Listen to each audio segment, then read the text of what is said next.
Harare, Reuters.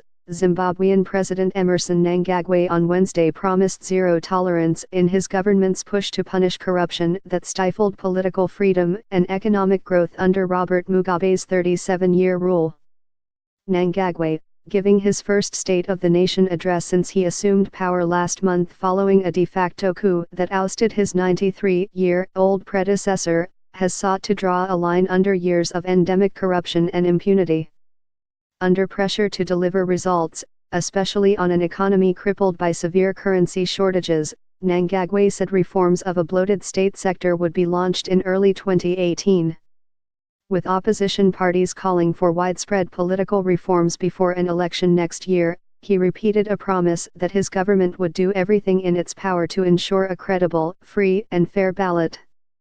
Corruption remains the major source of some of the problems we face as a country, and its retarding impact on national development cannot be overemphasized, Mnangagwa told a joint sitting of the country's two houses of parliament. On individual cases of corruption, every case must be investigated and punished in accordance with the dictates of our laws. There should be no sacred cows. My government will have zero tolerance towards corruption, and this has already begun. The latter was an apparent reference to comments last week he would name and shame those who failed to return stolen public funds after a 3-month amnesty ends in February. His government is also pursuing corruption charges dating back over 2 decades against former Finance Minister Ignatius Chombo, a close ally of Mugabe, and his wife, Grace. Chombo, whose lawyer has said he will deny the charges, faces trial early next year. Albatross: in the latter half of Mugabe's rule, the economy fell apart amid the violent and chaotic seizure of thousands of white-owned commercial farms. Billions of dollars of domestic debt issued to pay for a bloated civil service triggered a collapse in the value of Zimbabwe's de facto currency and hyperinflation.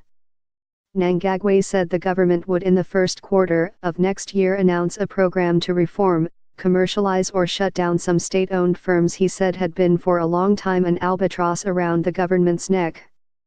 Zimbabwe's efforts to re-engage international lenders and lure investors will rest on the credibility of next year's election, and the president again pledged a commitment to a free and fair vote. To level a playing field, they say, is skewed in favor of Mnangagwa's ZANU-PF party. Opposition parties have however challenged his army-backed government to first enact a long list of electoral reforms. They include a new voters' roll, opposition access to public media, allowing an estimated 3 million Zimbabweans living abroad to vote, and international observers including the United Nations.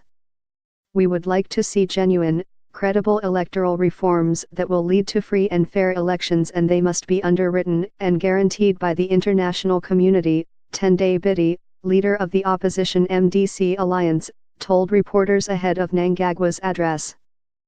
Biti and other members of the alliance also criticized what they called the militarization of the government following the appointment of 2 former senior military officials to the new cabinet.